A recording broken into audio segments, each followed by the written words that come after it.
चाहे भाजपा हो, चाहे कांग्रेस और चाहे समाजवादी पार्टी, उत्तर प्रदेश के लोकसभा चुनाव में लगातार सभी दलों के प्रत्याशी बदल रहे हैं। आज भारतीय जनता पार्टी ने भी अपने 7 प्रत्याशियों के नामों का ऐलान किया है और समझना चाहेंगे जनता के साथ कि आखिर जो बदलाव किए जा रहे हैं इसके पीछे मंशा क्या है। 7 आज उम्मीदवार नए घोषित किए भारतीय जनता पार्टी ने। भारतीय जनता पार्टी ने कोई बदलाव नहीं किया है, उम्मीदवारों की घोषणा की है, नए उम्मीदवारों की घोषणा की है, कोई बदलाव तो नहीं किया। जैसे जो सिटिंग एमपी थे उनके टिकट कटे, रीता बहुगुणा जोशी प्रयागराज से सांसद थी, उनका नहीं बदलाव तो नहीं किया ना, वो टिकट घोषित नहीं हुआ था, अब घोषणा हुई है टिकट की। ठीक है, ये जो सभी 7 उम्मीदवार आज जिनकी घोषणा हुई है उनको किस तरह से आप देख रहे हैं उत्तर प्रदेश में? क्या ये 7 सीटें बच पाएंगी? गाजीपुर में नया नाम ले आई भारतीय जनता पार्टी। 7 सीटें निश्चित निकलेंगी। नीरज शेखर जी का एक नाम है बलिया से, जो चंद्रशेखर जी के लड़के हैं, उनके हारने की कहीं से संभावना नहीं है और अपार मतलब वोटों से जीतेंगे। ठीक है, आज समाजवादी पार्टी ने अपना मैनिफेस्टो जारी कर दिया है। भारतीय जनता पार्टी के ऊपर दबाव बढ़ गया है क्या? ऐसा कुछ नहीं है। और उनके मैनिफेस्टो में क्या होगा? आतंकवादियों को पनाह कैसे देना है, माफियाओं को पनाह कैसे देना है, किस तरीके से प्रदेश में अगर सरकार उनकी आती है, बनती है, या फिर अगर अलायंस जीतती है तो किस तरीके से प्रदेश में अराजकता फैलाना है। इससे ज़्यादा उनके समाजवादी पार्टी के मैनिफेस्टो में क्या हो सकता है? इससे ज़्यादा तो मैं नहीं कुछ समझ सकता हूँ। और जिस तरीके से इन लोगों ने घमंडिया गठबंधन का सहारा लेकर भारतीय जनता पार्टी को हराने के लिए, एनडीए गठबंधन को हराने के लिए जिस तरीके से इन लोगों ने एक जाल बुनी है, मैं समझता हूं कि जनता आने वाले दिनों में जब भी मतदान होगा, अभी पहले चरण में 19 तारीख से मतदान है, इन लोगों का सारा गठबंधन धराशायी हो जाएगा। ठीक है, पहले दूसरे तीसरे फेज में गठबंधन के लिए चुनौती बड़ी है। राष्ट्रीय लोकदल पिछली बार समाजवादी पार्टी के साथ था, इस बार भारतीय जनता पार्टी के साथ है। कैसा दिख रहा है पहला दूसरा फेज? पहले दूसरे फेज में भाजपा बम्पर जीतने जा रही है, सारी सीटों में भाजपा जीतेगी। लोकदल के आने से भाजपा की स्थिति और मजबूत हुई है, सारी सीटें हम जीत रहे हैं इस बार। मोदी की गारंटी जो है पूरे देश में चल रही है, मोदी की गारंटी पे लोग भरोसा कर रहे हैं। हम 400 पार इस बार जीतने वाले हैं। एक छोटा सा सवाल आपसे है कि मतदाता जब चुनाव देने जाता है, मतदान करने जाता है, तो क्या सोचता है, क्या उसके दिमाग में होता है? उसके दिमाग में यही होता है कि गवर्नमेंट जो भी चल रही प्रेजेंट टाइम उसने क्या काम किया है और उस काम से कितना संतुष्ट है, वही सोच के वोट देता है वो। और प्रेजेंट टाइम में जो गवर्नमेंट सेंट्रल में अच्छा काम कर रही है, लोग संतुष्ट हैं, इसीलिए उनकी लहर चल रही है। ठीक है, ये तो संतुष्ट है। आप संतुष्ट हैं काम से सरकार के? बिल्कुल संतुष्ट है। क्या सबसे अच्छा लगा इस सरकार के काम में? इस सरकार देश हित के सारे कार्य हो रहे हैं, सब कुछ अच्छा चल रहा है और 400 पार 400 पार का नारा जो भारतीय जनता पार्टी ने दिया था वो लग रहा सही होगा। एक सवाल और आपसे महत्वपूर्ण है, जब अखिलेश यादव, राहुल गांधी दोनों एक साथ मंच पर होंगे, सामने प्रधानमंत्री नरेंद्र मोदी होंगे, योगी आदित्यनाथ होंगे, खास करके जब ये मध्य में रैलियां आएंगी, जब राजधानी लखनऊ के आसपास, तो किस तरह का परिदृश्य देख रहे हैं आप?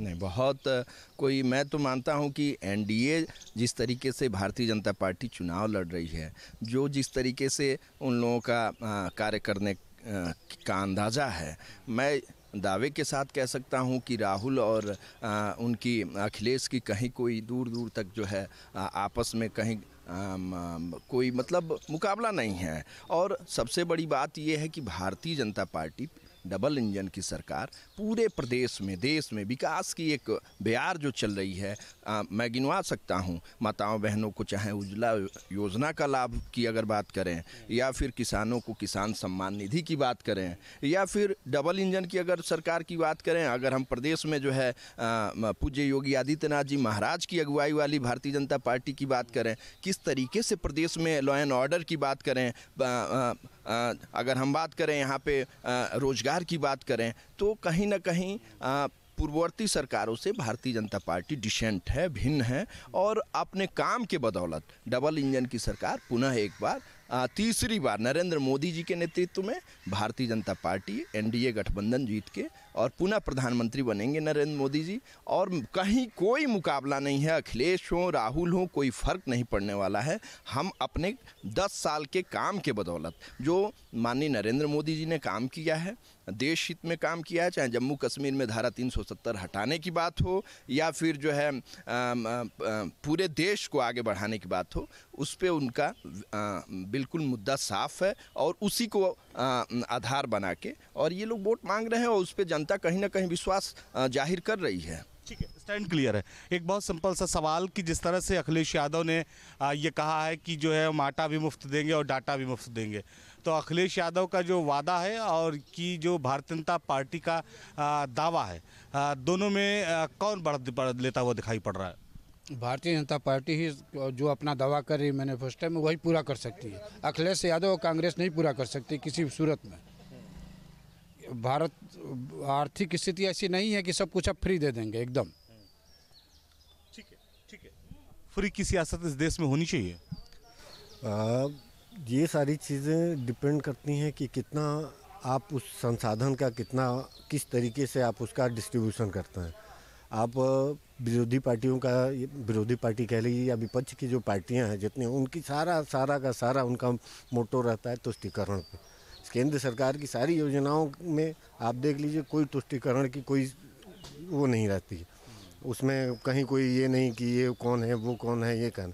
इनकी सरकारें अगर आएंगी तो बड़ा एक इनका मोटो रहेगा कि जो उनके जो कोर वोटर हैं उनके लिए वो क्या क्या जो वो डाटा और आटा की बात कर रहे हैं, वो डाटा आटा भी वो मैक्सिमम उन्हीं लोगों को जाएगा जिनको जो उनके कोर वोटर हैं। बाकी और लोगों को वो नेगलेक्ट कर देते हैं, कोई चीज़ उसकी वो नहीं रखती हैं। यही उनकी सबसे बड़ी डिमेरिट है।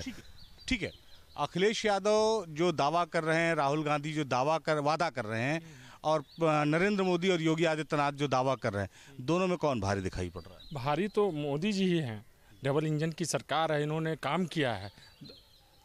योगी पॉइंट 1 की बात करें या पॉइंट 2 में जो काम हो रहे हैं, देखिए भयमुक्त वातावरण जो है इस सरकार ने प्रदान किया है। सबसे बड़ी बात थी अराजकता। इस सरकार में अराजकता पिछली सरकारों में बहुत थी।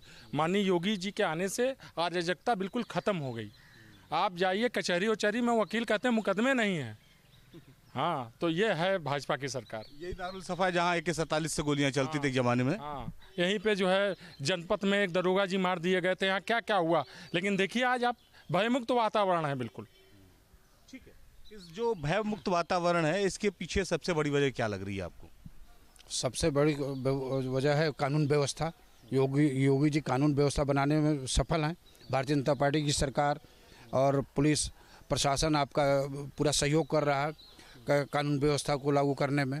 और आपने अभी एक शब्द कहा है कि कुछ विशेष लोगों को डाटा और आटा मिलेगा, वो सही चीज़ है। अखिलेश जी की सरकार में वो सूखा राहत का पैसा आया था, मैं बलिया बांस विधानसभा की जानता हूँ। उनके अपने कार्यकर्ताओं में सारा पैसा उन्होंने बजट जो है सारा वितरण कर लिया।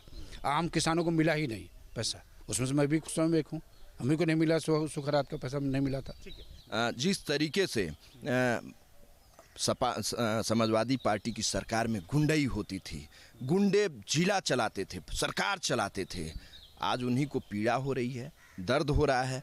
जो आम जनता का हक मारते थे, जनता को बेरहमी से पीटते थे, मौत के घाट उतार देते थे, आज अखिलेश यादव अगर कहीं ना कहीं कानून के शिकंजे में वो हैं और उनको अगर किसी भी तरीके से कहीं कोई कष्ट हो रहा है तो सबसे ज़्यादा परेशानी अखिलेश यादव और समाजवादी पार्टी को हो रहा है। ठीक है, हम उसी विधायक निवास में जिसकी चर्चा अब ये कर रहे थे। अब ठीक है सब कुछ? इस समय यहाँ पे जो भी है सब कानून व्यवस्था एकदम सही है। पूरे प्रदेश की कानून व्यवस्था एक प्रदेश के लिए ही नहीं देश के लिए नजीर है, क्योंकि लॉ एंड ऑर्डर यूपी से बेहतर कहीं नहीं है। ठीक है, कानून व्यवस्था उत्तर प्रदेश से बेहतर कहीं नहीं है और लोग यही वजह है कि चाहते हैं कि एक बार फिर योगी और मोदी की सरकार बने। लेकिन अखिलेश यादव के दावों पर भी सबकी नज़र है। चुनाव में क्या होगा अभी इसमें थोड़ा वक्त है, लेकिन जनता ही जनार्दन है, वो तय कर देगी कि किसका भविष्य क्या होगा। लखनऊ से वीडियो समीर कनकी के साथ निखिल शर्मा, न्यूज़ 8 उत्तर प्रदेश।